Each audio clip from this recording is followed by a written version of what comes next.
Bom dia, boa tarde, boa noite, pessoal.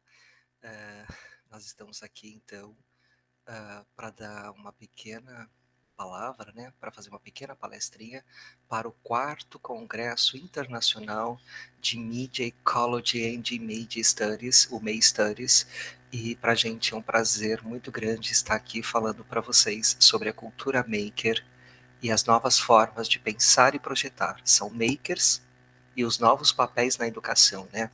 Então eu vou tentar usar no máximo 30 minutos.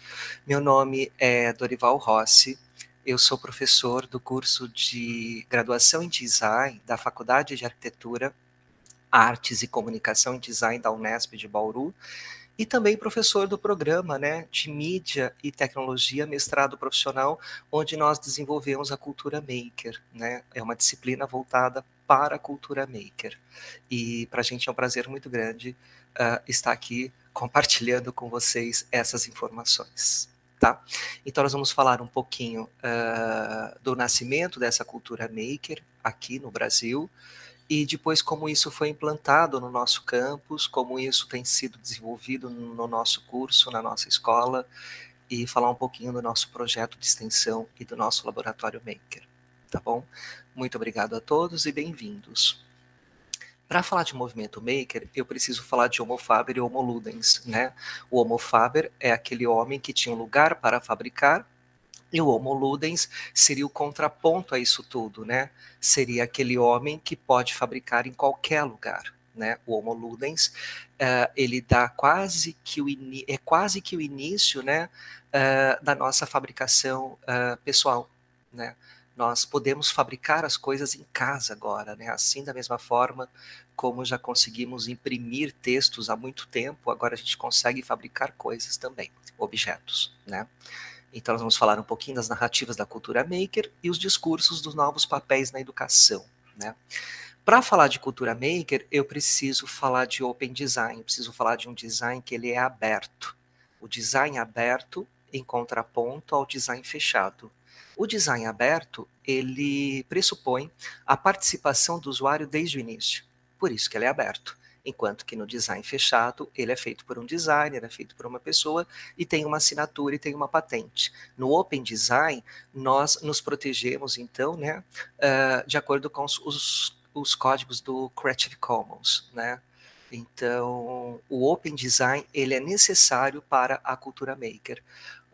A cultura maker, ela nasce, então, dessa intersecção, né, de um espaço, da criação de um novo espaço tecnológico e da hibridização, né, desse espaço tecnológico dos bits com os átomos. Então, essa mistura de realidades é que dá origem ao movimento maker.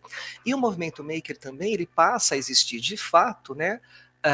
Ele é possível, né, com o advento das redes. Então, nós estamos chamando de um design que vem das redes, né? Ele é um experimento educacional híbrido, né? Porque mistura desde sempre bits e átomos. E tem uma coisa muito interessante no movimento maker também, que nós queremos produzir aquilo que consumimos, né? E aí temos um conceito que é muito legal, que é o de prosumidor, né? Que é o do it yourself, que é o faça você mesmo, tá bom? Nós temos alguns livrinhos também que funcionam como norte, né, para as nossas pesquisas. O Open Design Now é um livro extremamente importante, que é de 2012, e o Makers também, né? Então esses dois livros, eles meio que conduzem toda a nossa pesquisa da cultura maker, né, que estamos desenvolvendo no Brasil desde 2012 praticamente, né? Então, inclusive o próprio Chris Anderson, né, que é o autor do livro Makers, ele diz isso, que nós ficamos de 2000 a 2010 descobrindo os potenciais da rede e que a partir de 2010 seria possível, então, desenvolver um novo tipo de design, um novo tipo de projeto, misturando as redes. E aí nasce, então, a cultura maker, né? Essa história de misturar bits e átomos, ela vem lá do MIT, de Massachusetts, do Instituto de Tecnologia, e eles criaram um laboratório de bits e átomos, né, para que pudesse, então, trabalhar, né, para que pudesse, então, desenvolver e pesquisar que produtos seriam possíveis, né, através dessa mistura de bits e átomos. Nós temos o STEAM, que é uma sigla extremamente importante para quem está envolvido com a educação, que é ciência, tecnologia, engenharia, artes e matemática. Quando lançaram o STEAM, eles lançaram sem o Artes e depois eles adicionaram, né, o Artes, porque são as humanidades e, na verdade, nós estamos trabalhando com as humanidades e tecnologia, é mais ou menos isso que nós estamos fazendo. E nós temos alguns livrinhos também, né, que funcionam muito bem para elevar o nosso repertório nessa área. Então, nós temos o Design de Aprendizagem, que é o uso de Canvas. Nós vamos estar falando de metodologias ativas, aprendizagem baseada em projetos, que também faz parte desse cenário. Para quem trabalha com educação, acho que deve de conhecer esses livros que eu estou mencionando, né? Trabalho, Educação, Inteligência Artificial também, né? É um outro livro muito interessante, porque a gente está trabalhando com inteligência artificial. E aprendizagem ativa, né? Então, são livros extremamente importantes. O ensino híbrido e o STEAM em sala de aula, né? São meio que os livros que têm sustentado esta nova metodologia, este novo ensino baseado em projetos, né? Então, essa é a citação do Chris Anderson, né, que ele diz que de 2000 a 2010 nós ficamos descobrindo o potencial das redes para que fosse possível, então, a partir de 2010, desenvolver projetos. E aí eu não posso deixar de falar que nós estamos, então, diante de 3 revoluções, né? E que a sinergia, a intensa polinização entre essas 3 grandes revoluções, que é a quântica, a computacional e a biotecnológica, elas despertam uma onda de conhecimento científico que nós não conhecíamos antes, né? Então, existe, enquanto potência, novos projetos que precisamos descobrir, né? Então, isso é muito interessante.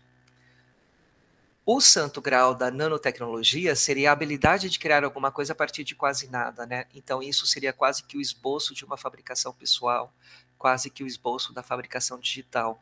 Nós estamos caminhando para a fabricação pessoal. Então, é esta a nossa pegada aqui para falar do movimento maker, né? Então, surgem novas ferramentas, técnicas e métodos, né, que ampliam o nosso campo de atuação e a nossa produção horizontal. Porque quando você trabalha com Open Design, com design aberto, inserindo o usuário desde o início, você está diante de uma produção que é horizontal e não mais vertical. Não tem como falar de movimento maker se eu não falar de um ecossistema. Nós estamos, então, diante de um ecossistema de fabricação. Nós não estamos dentro de uma fábrica falando de Fordismo e Taylorismo e das formas lineares de fabricação. Nós estamos falando de uma fabricação que ela é não linear e, portanto, ela é um ecossistema que interage com outros ecossistemas. E esse ecossistema ele parte dessa ideia inicial de bits e átomos, né? Informática, eletrônica, computação, nanotecnologia, biotecnologia. Você mistura todas essas áreas e aí você tem um ecossistema meio que se autogerindo, meio que se autoproduzindo aí, né? Então, trabalhar com design no século XXI, né, e trabalhar com movimento maker significa trabalhar com um ecossistema. Nós temos, então, aqui algumas siglas de alguns Fab Labs, né, que seria, o que é o Fab Lab? O Fab Lab seria, então, este lugar específico que eu tenho para fabricar.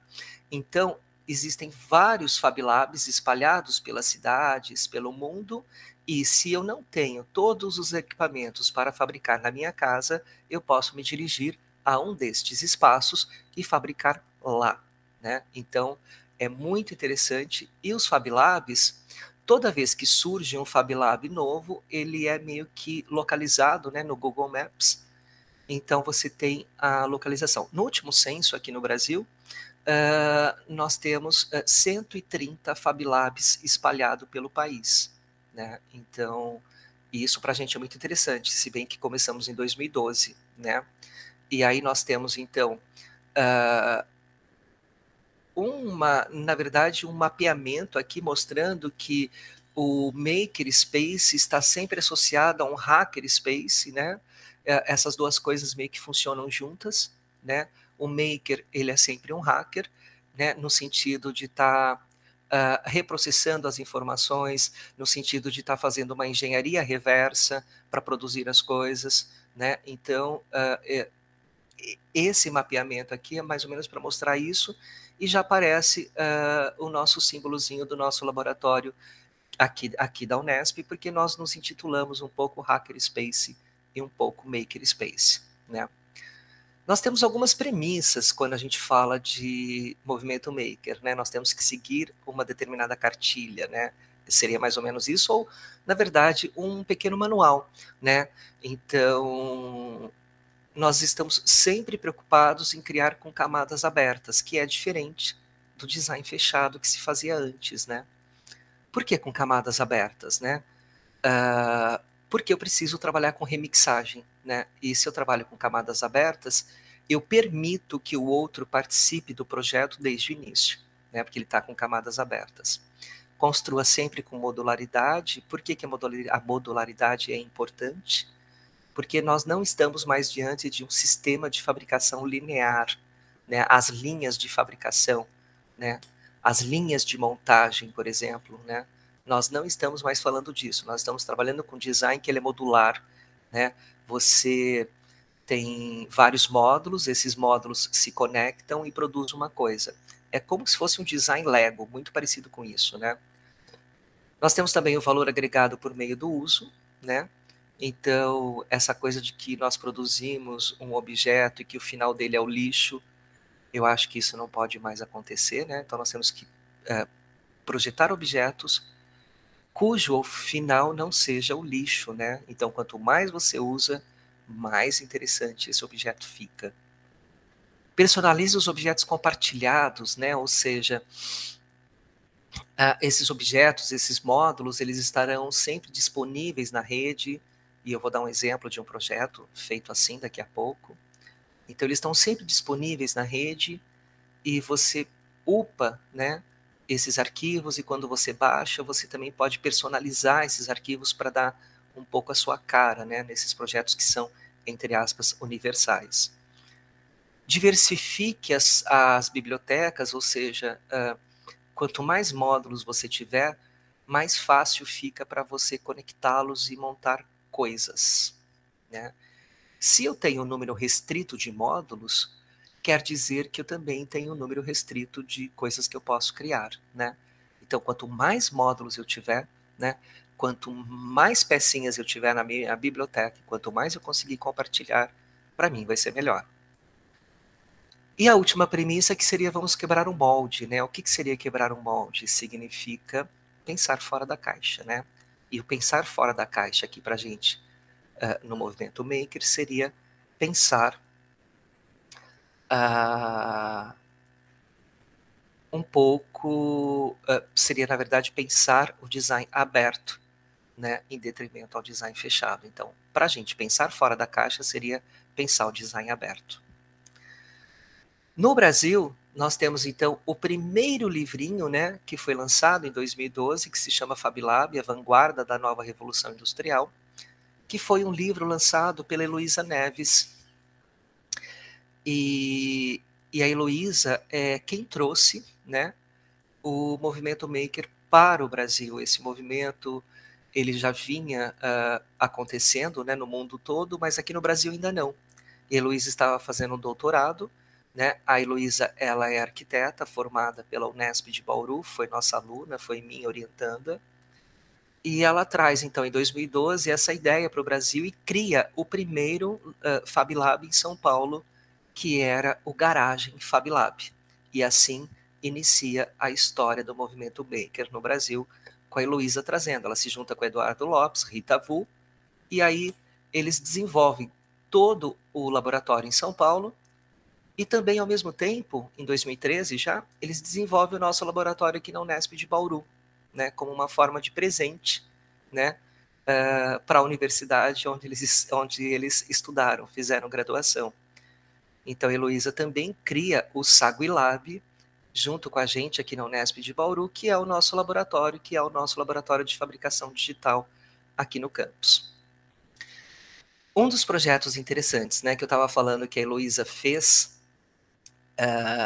no Fab Lab de Sevilha é este projeto que eu vou mostrar agora, que utiliza a rede, que utiliza todas aquelas premissas do Open Design que eu estava falando até agora. Então, esse projeto se chama Fab Teletransportation. O Fab Teletransportation, ele foi desenvolvido no Fab Lab de Sevilha e ele é um projeto muito simples.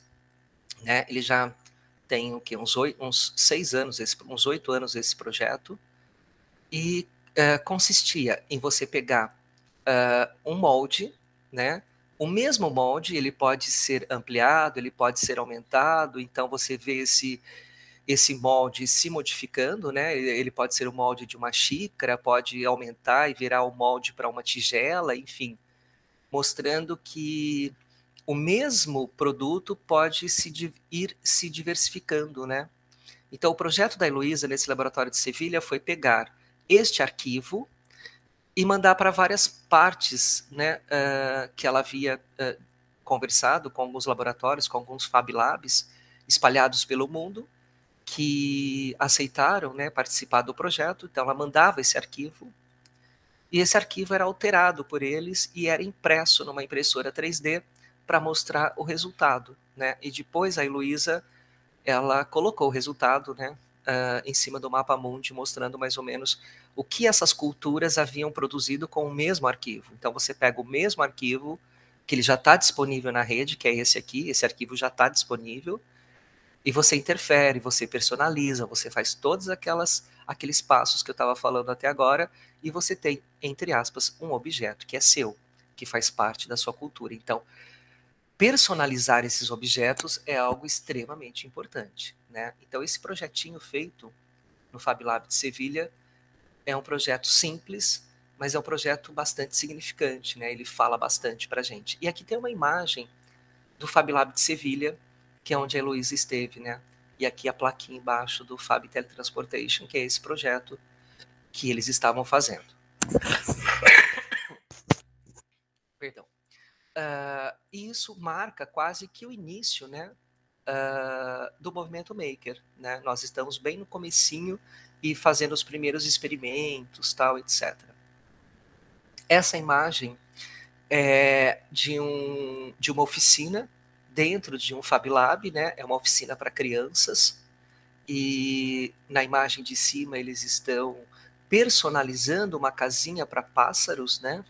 Então essa casinha, o projeto já está disponível na internet, e aí você baixa, né, esse arquivo, corta, né, imprime, aí nesse caso foi num corte a laser, numa router, e aí os alunos estão personalizando com canetinhas essa casinha para pássaros, né?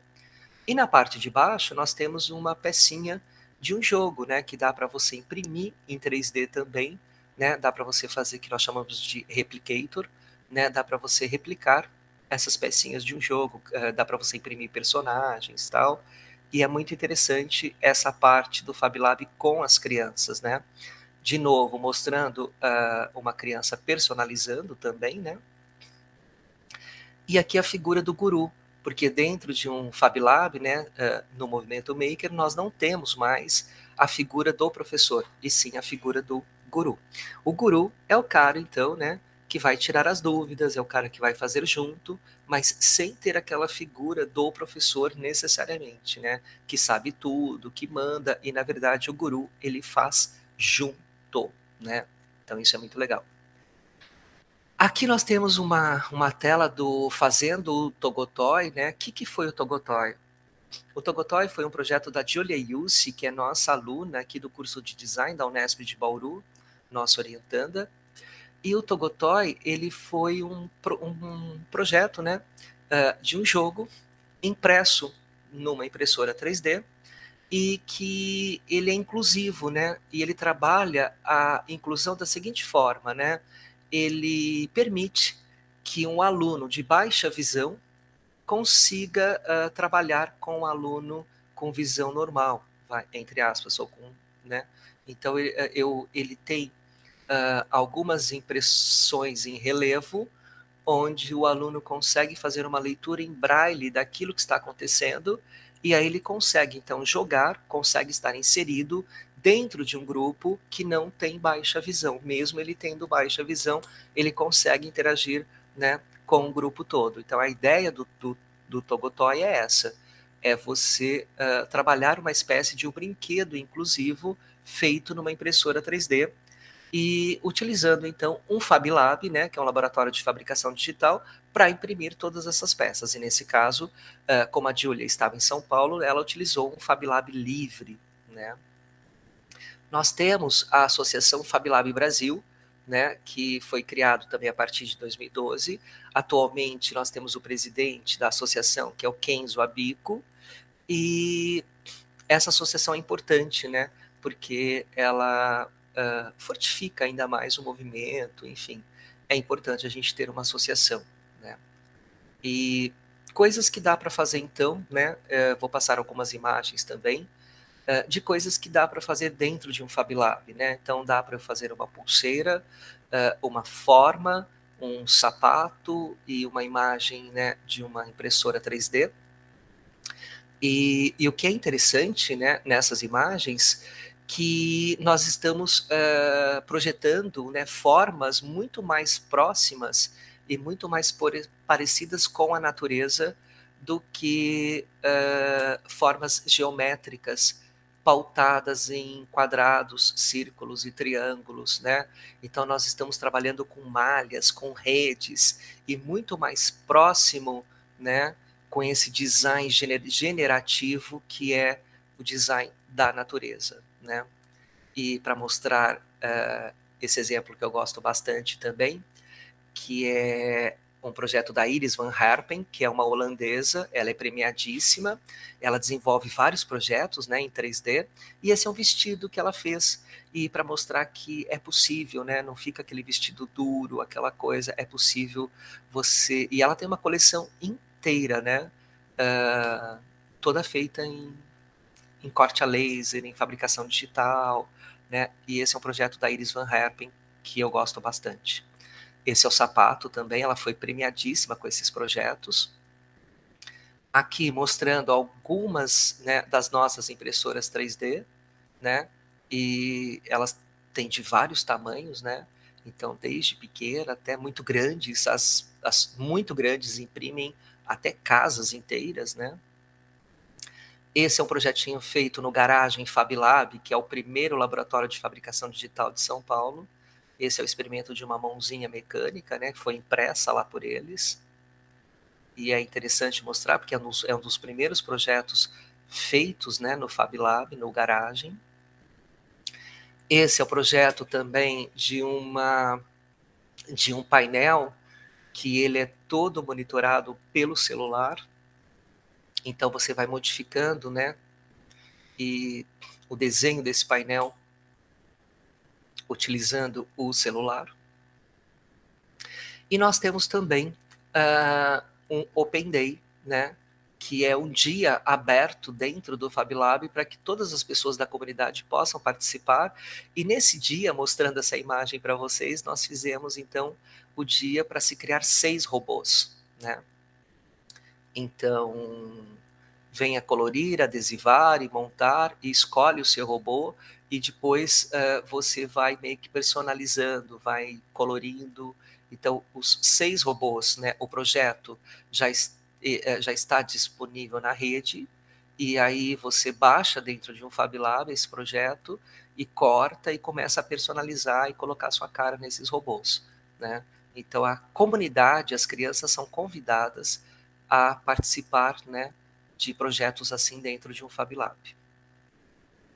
Na hora do intervalo, dentro de um FabLab, o pessoal imprime as forminhas, né, e faz os cookies, e aí o pessoal, então, toma um cafezinho junto com esses cookies que foram feitos dentro do FabLab, com forminhas impressas no FabLab também, né.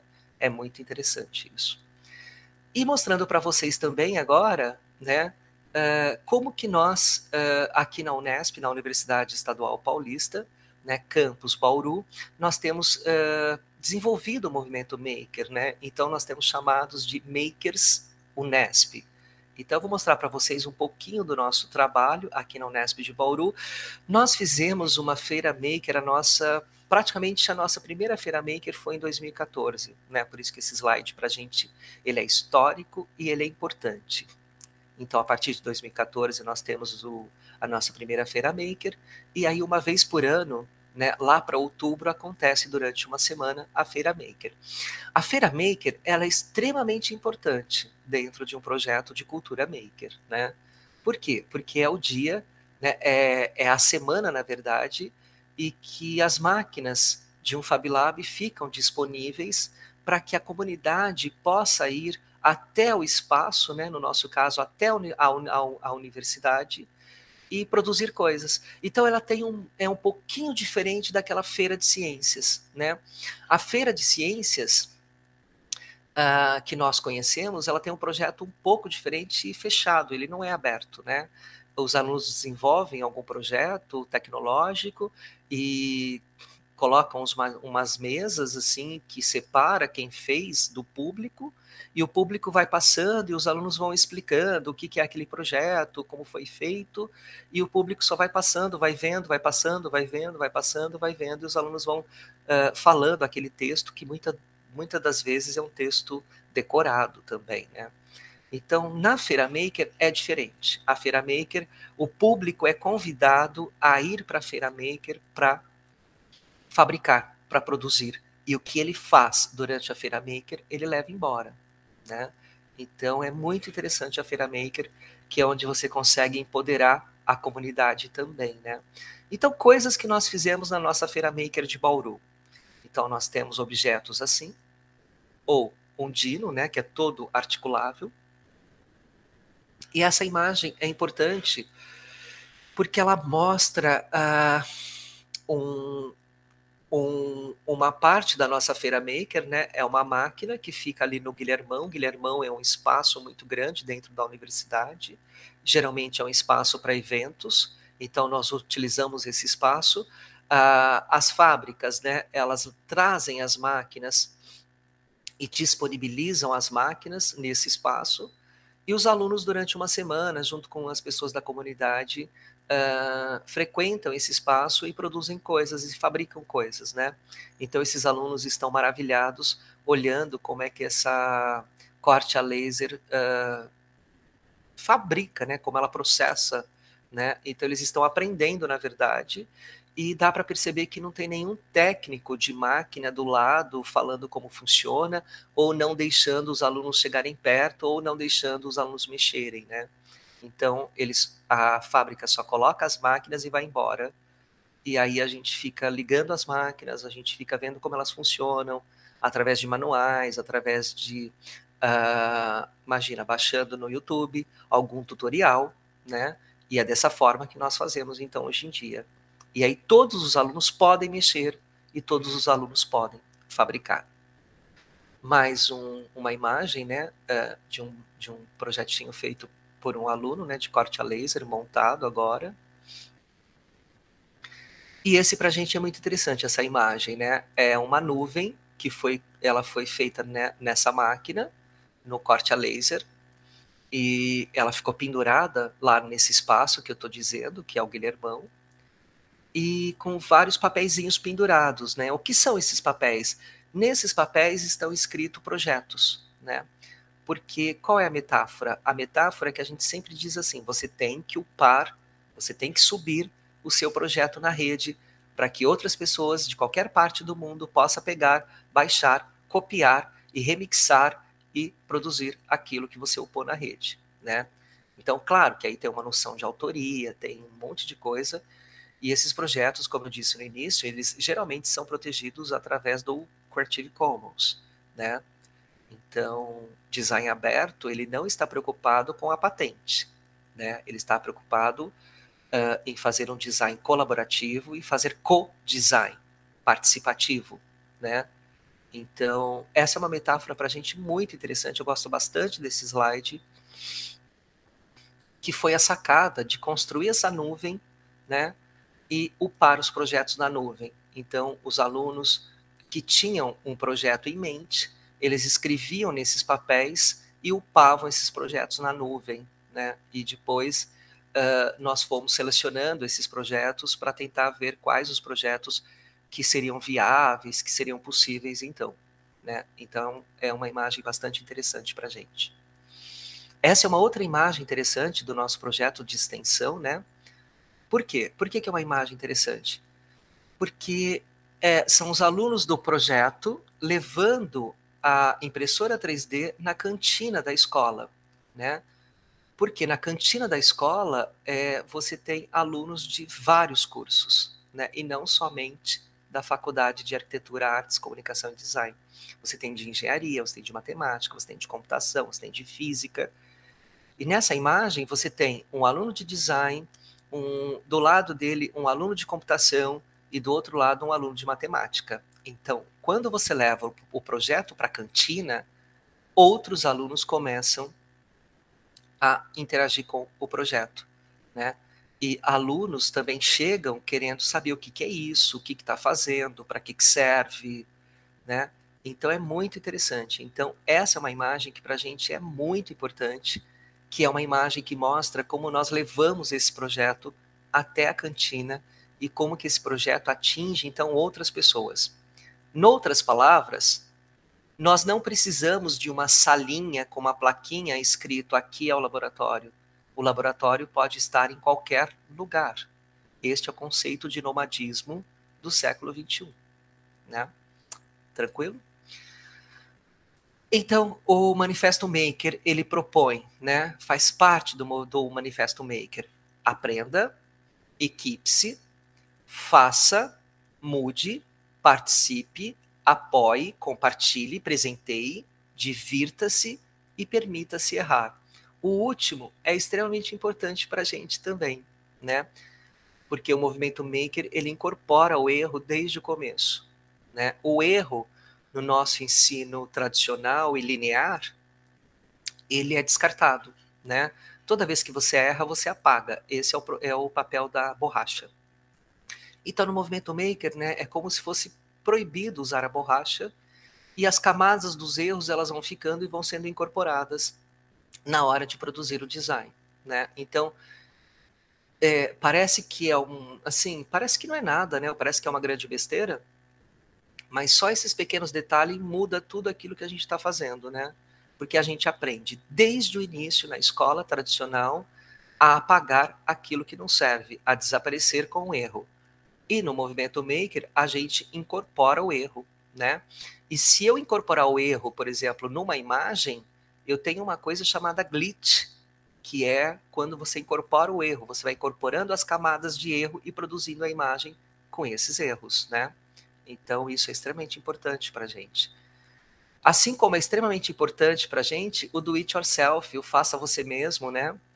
E essa coisa, né? Que a premissa do movimento Maker é aprenda enquanto faz e faz enquanto aprende. Ou pensa enquanto faz e faz enquanto pensa. E isso parece uma bobagem, mas isso modifica tudo também, né? Porque na escola tradicional, nós aprendemos o contrário. Primeiro pensa, pensa, pensa e depois faz, faz, faz. Né? Inclusive em escolas de arquitetura, de design, que trabalham com projetos. Né? Então, nós estamos trabalhando com projetos há muito tempo. Não é nenhuma novidade trabalhar com projeto. Né? Só que como trabalhamos com esses projetos é que é uma grande novidade. Nós trabalhamos, então, no movimento Maker de forma não linear. E por que é possível, então, trabalhar de forma não linear? Porque eu tenho, hoje, tecnologias que me permitem pensar um design não linear. Né? É só por causa disso mesmo. Tá?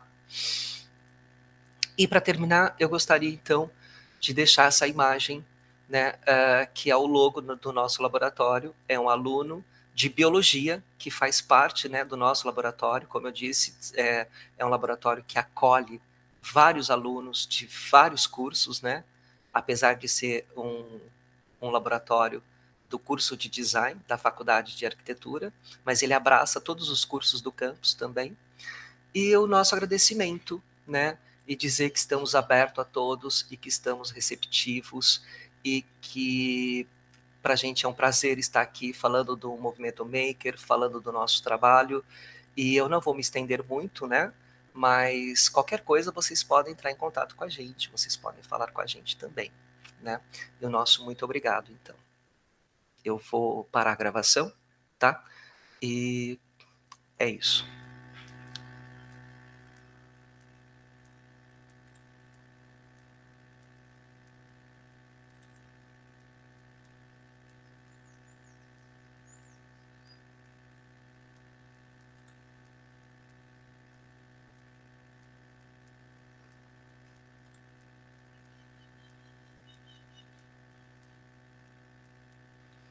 Pessoal, nosso muito obrigado. Muito obrigado ao May Studies. Muito obrigado. É um prazer estar aqui com vocês.